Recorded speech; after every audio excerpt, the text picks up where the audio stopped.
جمال الوجود بذكر الإله وتصفو الحياة بنور هداه.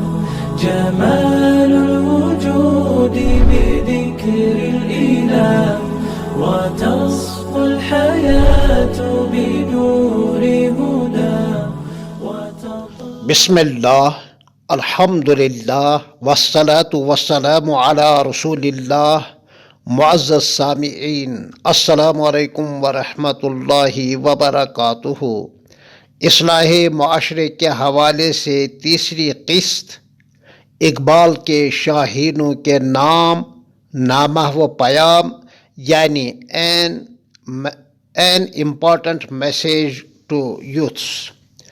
عورت کو اسلام نے بڑا اونچا مقام دیا ہے، چاہے وہ بیٹی کی روپ میں ہو یا بہن کی شکل میں. تو محبت اور شفقت کی نگاہیں بیٹی اور بہن کی طرف اٹھتی ہیں. پھر چاہے وہ ماں کی صورت میں ہو تو احترام و عظمت کا طوفان دلوں میں امنڈ کر آتا ہے. آپ جوانوں، جس عورت کی طرف دیکھیں وہ یقیناً ان تینوں میں سے کسی دوسرے کی بیٹی ہوگی یا بہن ہوگی یا ماں ہوگی.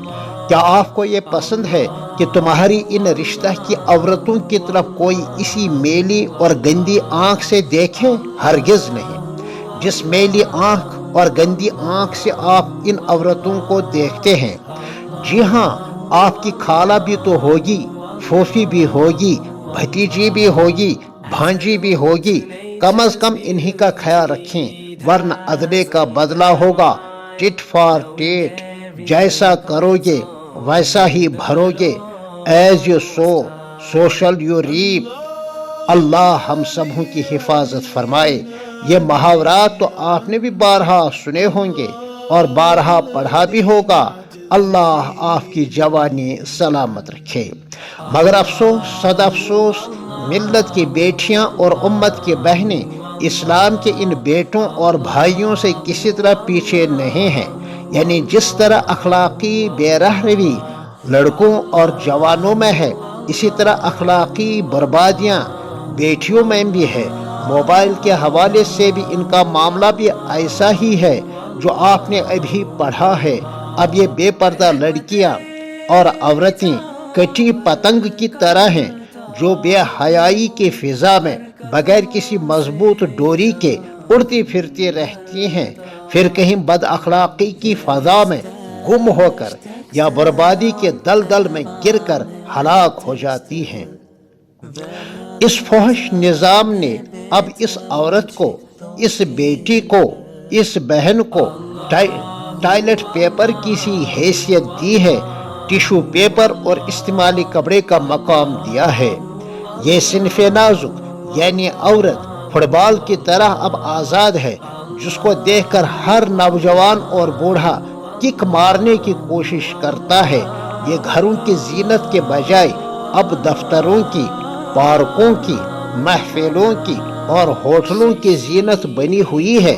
اپنے حسن و جمال کی، اپنی اٹھتی جوانی کی اور اپنی پرکشش رعنائی کی داد مردوں سے وصول کرنے کی متمنی رہتی ہے. جی ہاں، مجھے کہنے تو دیجیے، ٹیوشن سینٹر ہے یا ٹینشن سینٹر ہے. ٹیوشن سینٹر بظاہر بڑا اچھا نام ہے اور بڑا اچھا کام بھی ہے. یعنی فارغ اور فاضل اوقات میں، یعنی پارٹ ٹائم میں دوسری مشغولیات کے بجائے پڑھنے پڑھانے کا کام کرنا کتنا خوبصورت نظریہ ہے، لیکن حقیقت میں ایسا نہیں ہے. نام تو ہے مگر کام کچھ اور ہے.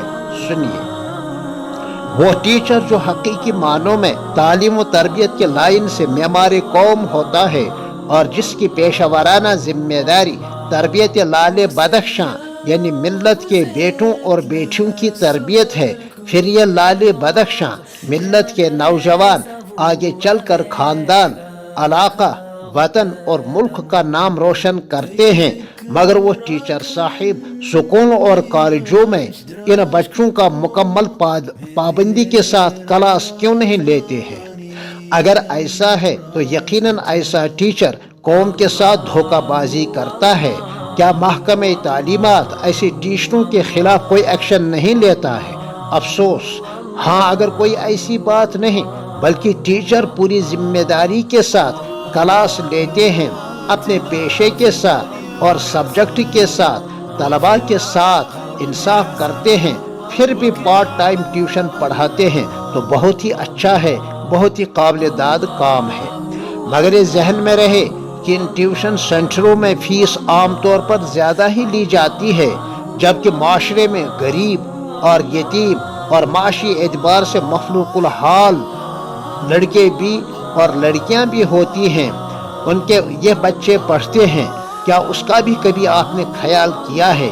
اگر کیا ہے تو بہت خوب، نہیں کیا ہے بہت افسوس۔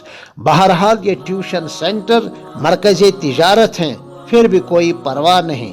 البتہ یہ ٹیوشن سینٹر لڑکوں اور لڑکیوں کا تعلیمی بلکہ تقریبی اختلاط کو ایجوکیشن سسٹم ہے، امتیاز کہیں نہیں۔ گرل فرینڈ اور بوائے فرینڈ کا معاشقہ یہیں سے شروع ہوتا ہے، پھر سکولوں اور کالجوں میں یہ نظریہ پروان چڑھتا رہتا ہے جو کسی سے مخفی نہیں ہے۔